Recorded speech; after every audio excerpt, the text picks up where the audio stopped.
All right. It tells me that I am streaming on Facebook. I will watch, and I'm just going to open up my screen because when I do that, I can see your comments. So I am here today, and we are talking about a biggie. A lot of people deal with, well, we all deal with stress, right? There's different types of stress. There's different ways to deal with it, and we all actually deal with it differently. So, as always, if you're watching the replay, hashtag replay. And if you're here with me live, hashtag live. Put your name in the comments so I know that you're here. And I'm just going to try and open up the comments. Oh, I'm just going to have to shut off the sound. All right. So nobody's here with me right now, but I will get started because if you're watching the replay, and I know many of you do, you don't want to wait for all this introductory stuff. So today, managing stress, and it's all about our overall health. But did you know that our stress actually does affect our ability to lose weight, to maintain our weight, and it influences gaining weight? So if you are under a great deal of stress, especially if it's been ongoing and you're struggling to manage that stress, that could be a reason why you're also struggling to either lose or maintain your weight.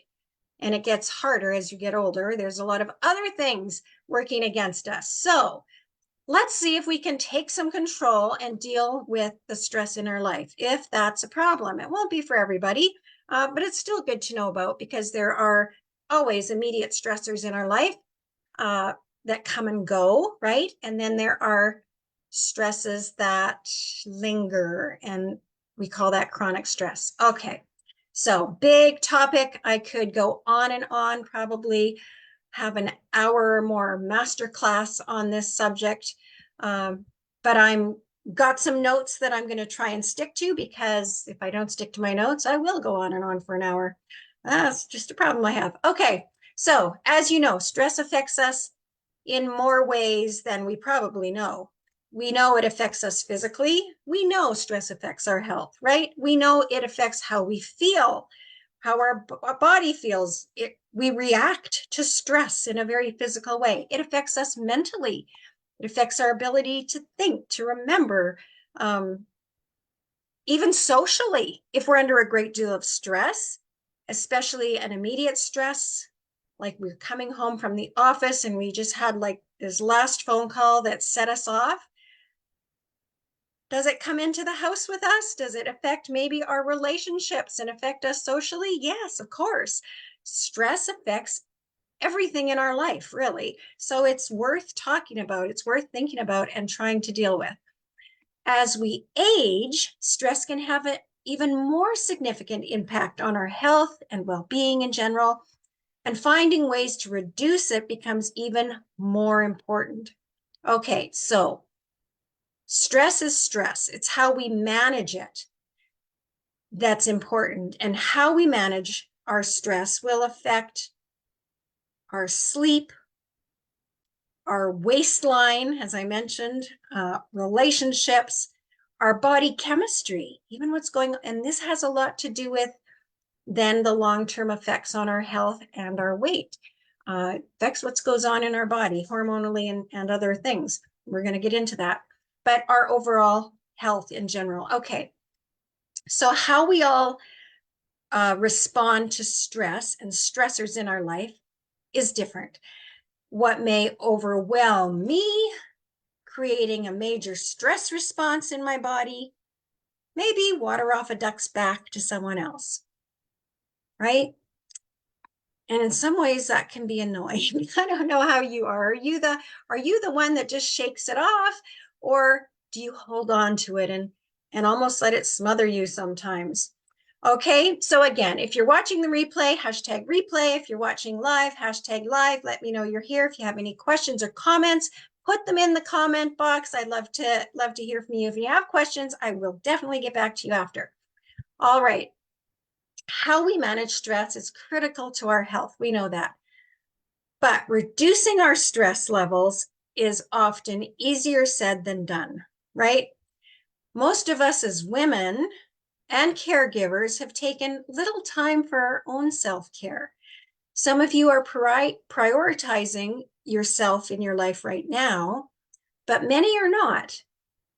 When you take the time to be mindful of your own needs and lovingly take care of yourself, you're much better able to manage the stressors in your life.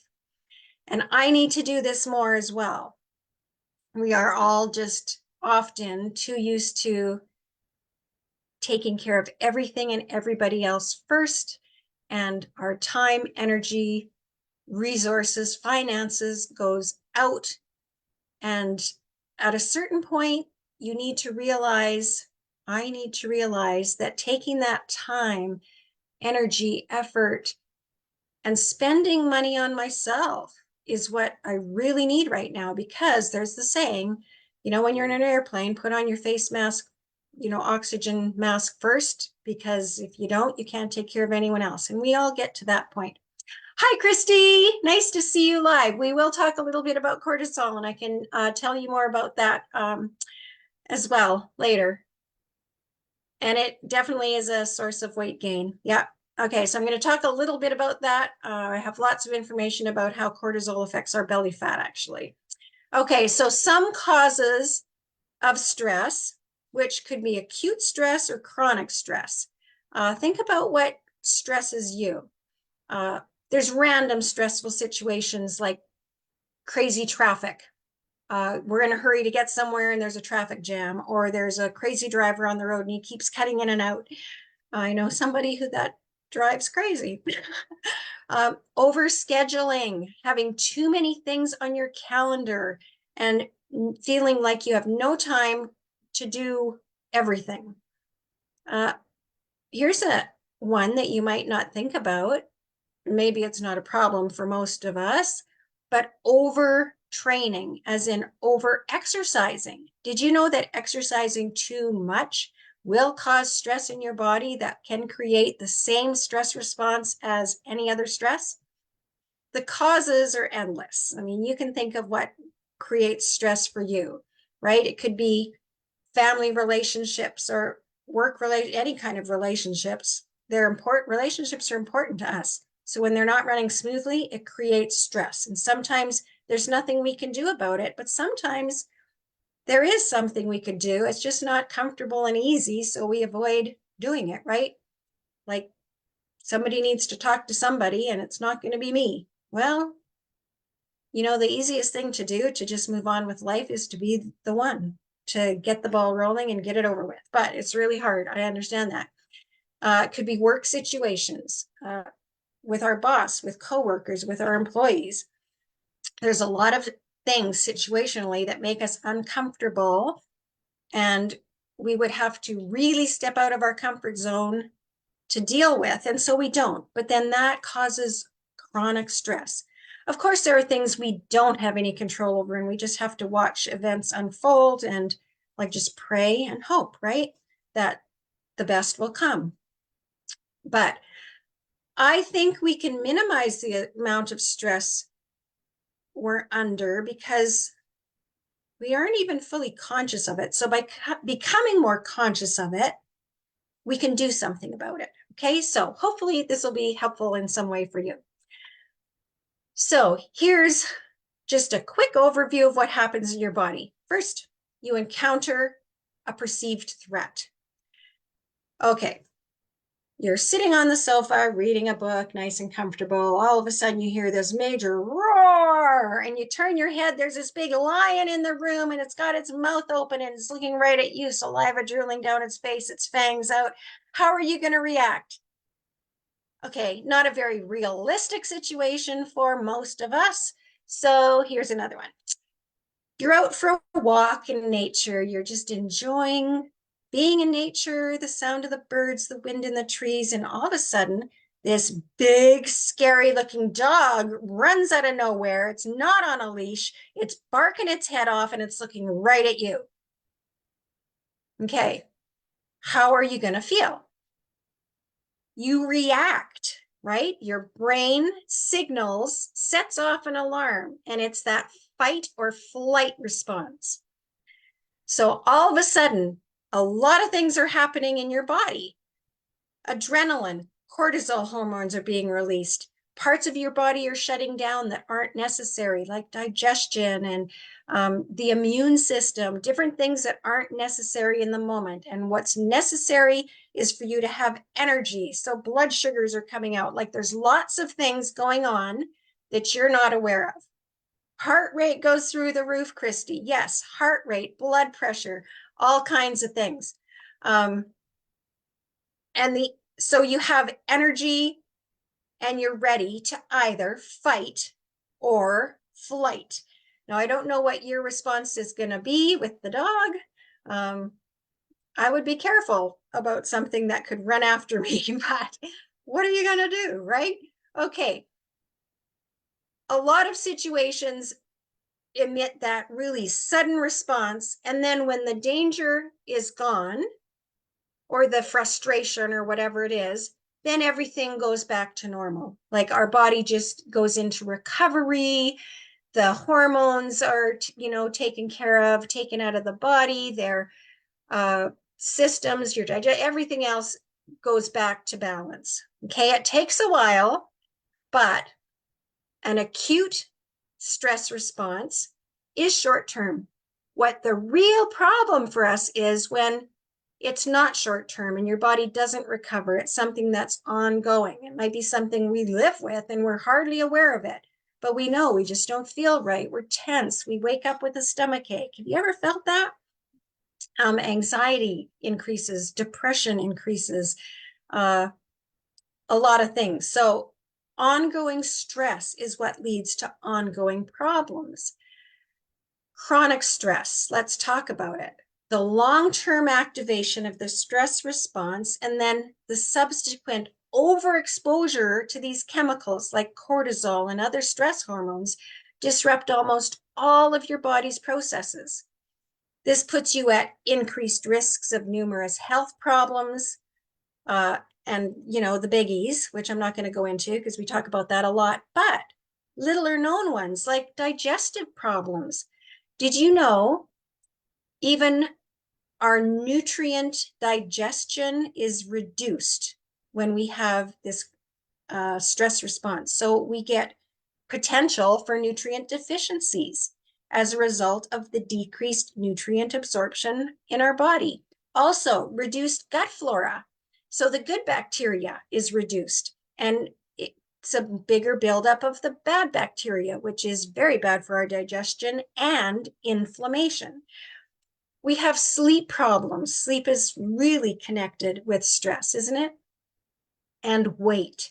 So weight is a big one that is not well understood. So with the increased levels of cortisol, it inhibits our weight loss efforts, causes more belly fat, especially that visceral fat that's deep inside our organs, and it increases our risk of all kinds of health-related diseases because it is so tightly packed around our vital organs.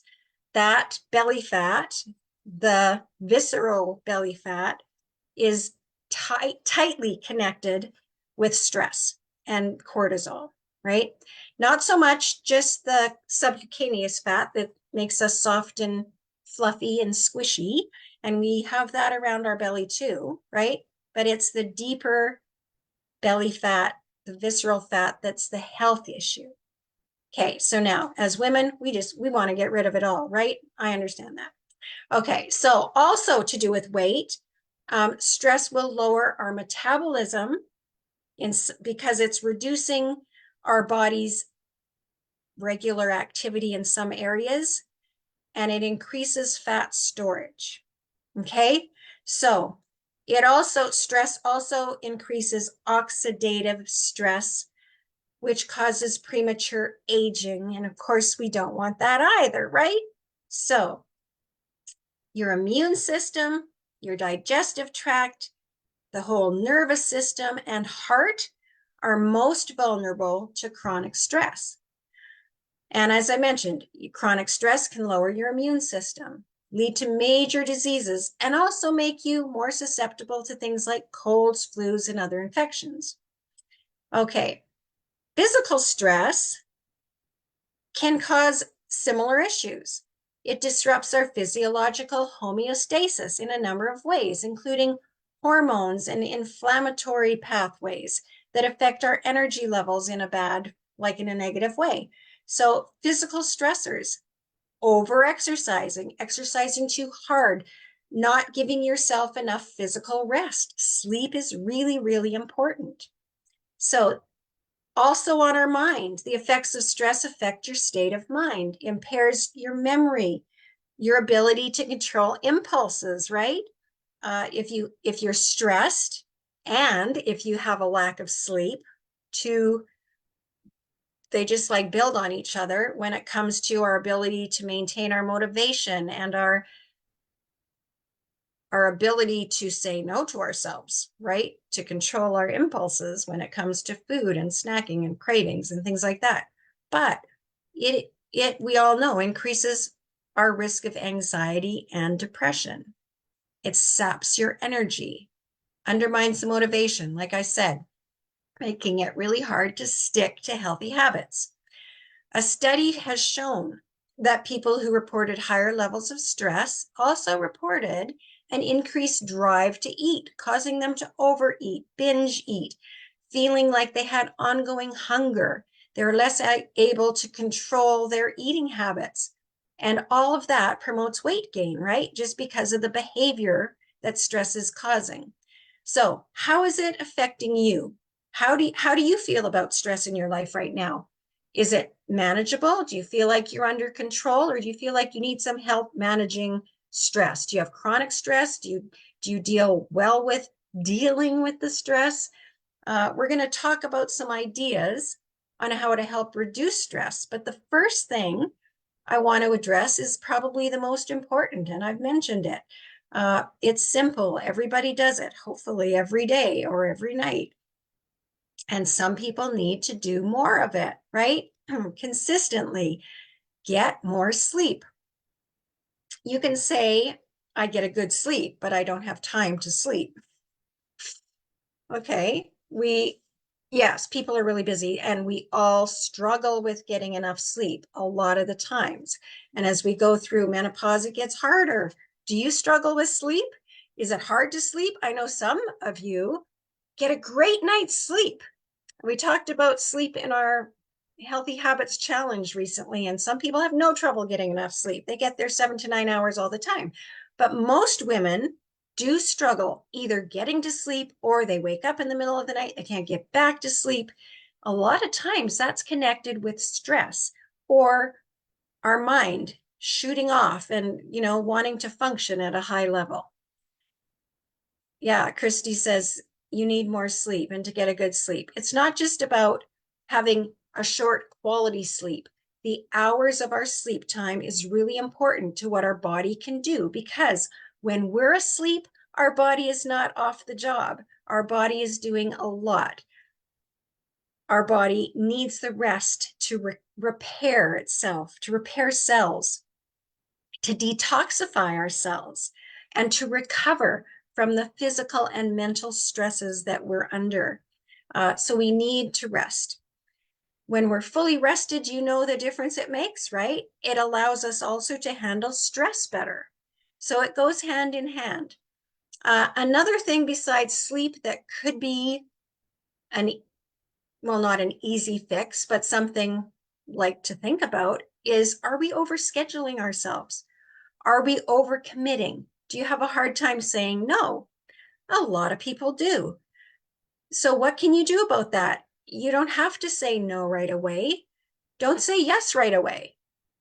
You can politely come up with a phrase, practice it ahead of time if you really struggle, that says, I'm just going to check my schedule and I'll get back to you. I'd really love to help, right? Say something in a positive way, leaving the other person feeling like you'd love to help. You're not, what's the word when you're not like being negative to them. So then you check your schedule and you make a decision when you can rationally make a decision. If you're overscheduled and you're already feeling like you have no time, then there's no way you can take on something else. And you just have to nicely tell the person, I just can't fit it in right now. Uh, you know, would love to help maybe another time or whatever, right? Like don't don't run crazy with your schedule. Way too many women just have too much trouble saying no. We like to be needed. I think we like to be needed, right? And if doing more helps you fill that need and you have time, then that's great. We should do things that are important to us and that make us feel like we are contributing to something in some way, right? But if it's not a contribution and it's just busyness, you need to take control of your schedule. Okay, so now moving on from those things, let's address some basic healthy habits that boost our immunity, our mental strength, and our overall health. And that way we start by setting our body up, for success in dealing with stress. And these are really like key things for our whole body. It's just like the regular healthy habits of eat a well balanced diet. You might not think that your diet is affecting your ability to manage stress, but how we nourish our body has a great deal of impact on how we can manage stress. And that includes drinking enough water.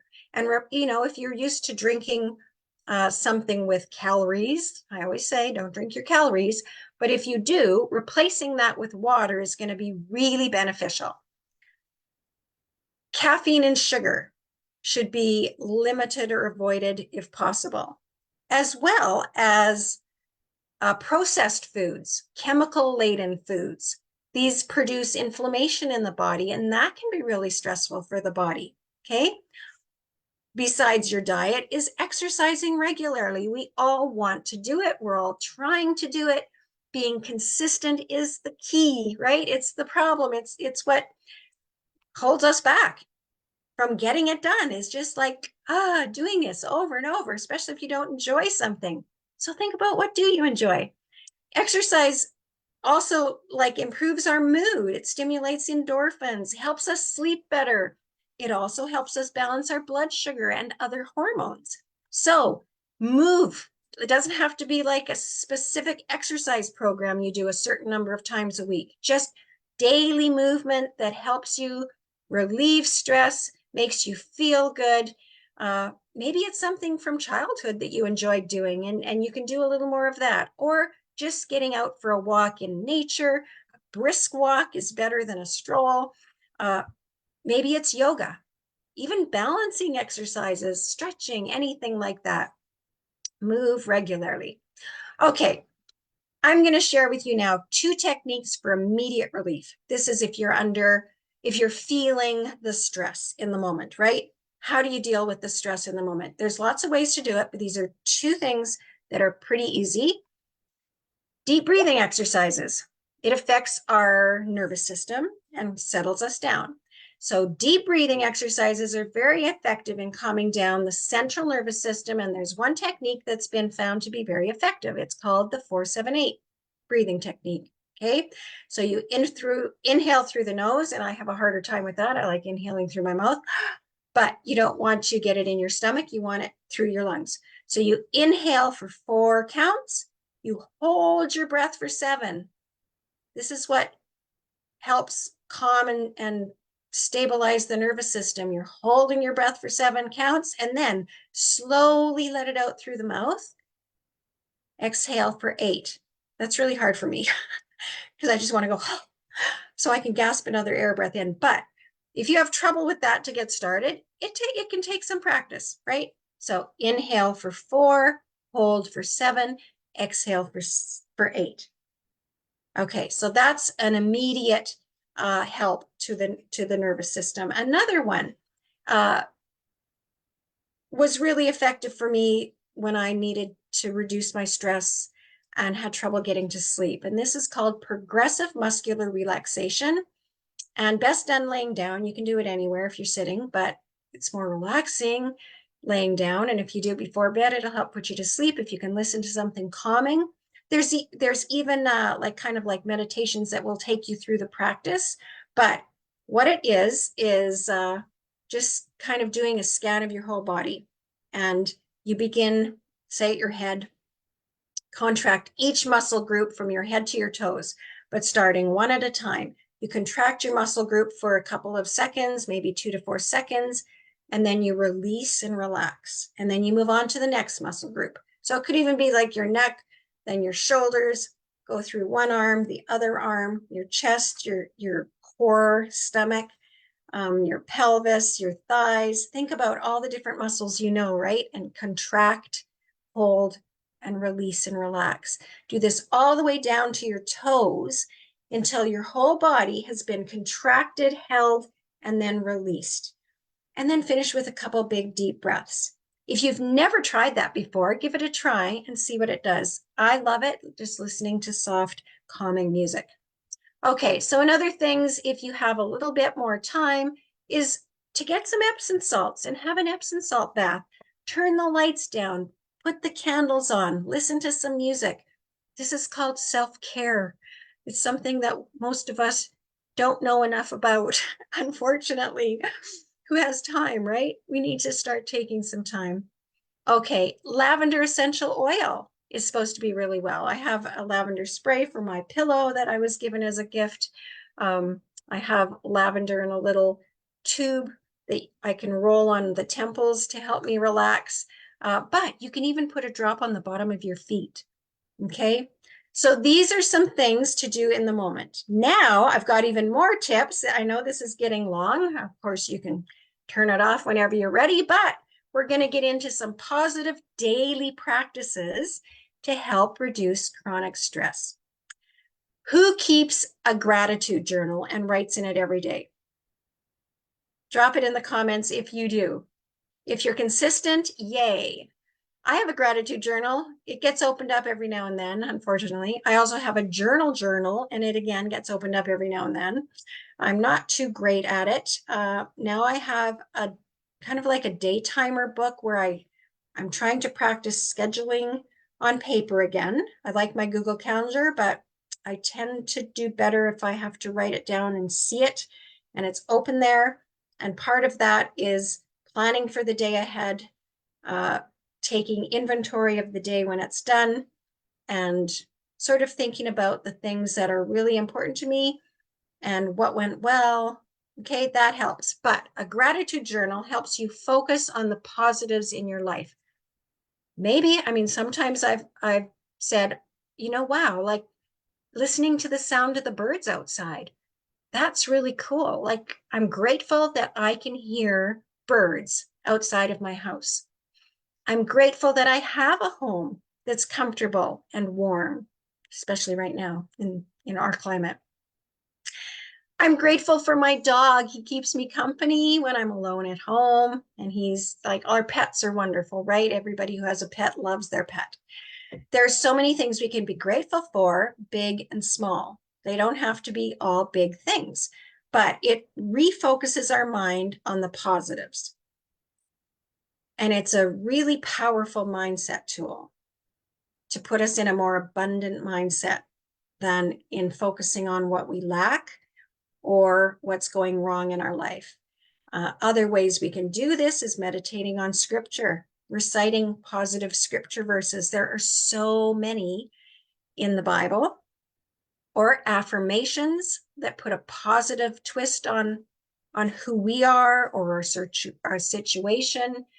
I am strong in mind. I am strong in body. That's an affirmation. It puts a positive twist on who I am, right? I have enough. My life is full. I am blessed. That's a positive affirmation. Okay. So that's one thing that I highly recommend. And I do practice affirmations, and I do read scriptures that are positive. All right. So here's one that we can all do. Some of us will find it harder than others, but take a break from media, television, movies, newspapers, if you read them anymore, online news, social media. We don't need to spend as much time on social media. We don't need all the news. It's pretty negative, really, right? Some of the movies we watch, like I don't, but I hear them.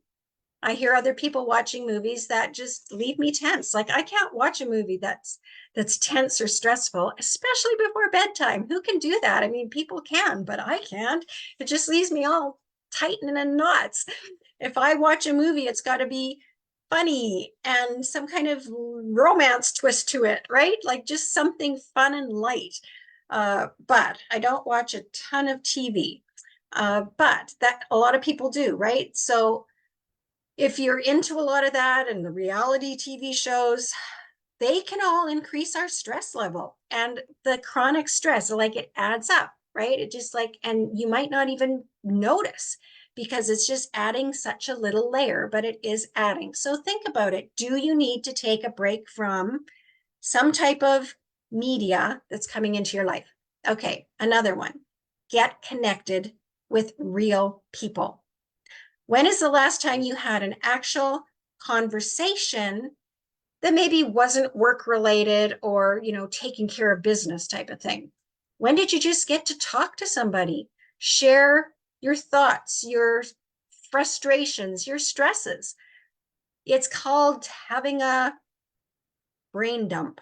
If you don't have somebody to talk to, doing a brain dump on a piece of paper at the end of the day is a really good practice as well to help with getting to sleep and to reducing stress. We need that brain dump, but being with real people in real time is really helpful. We are built for relationships and connections, and we need to connect with people. I love that I can connect with my clients in real time, even if it's on Zoom, right? A lot of my clients I don't see on Zoom as much anymore. We're just doing like exercise programming online, but I love the connection I have with the people I work with. And it goes beyond work, which is cool. I make real relationships with people, and we need that. And I like that. And I hope you do too. And it's sometimes hard to take the time to do that. Another thing, and it's about the feelings, immediate feelings. It's said that laughter is the best medicine. Is that true for you? Sometimes just having a good belly laugh takes care of a lot of stress that's built up. When you laugh, your body actually reduces the level of certain stress hormones in your body, like cortisol, and your immune system gets a boost, which is kind of cool. I talked a little bit about connecting with nature, but nature is also really helpful to our nervous system in calming it. And if the sun is shining and we're lucky enough for that, we get a boost of vitamin D. If you aren't in the sun right now, I do recommend taking some vitamin D supplement.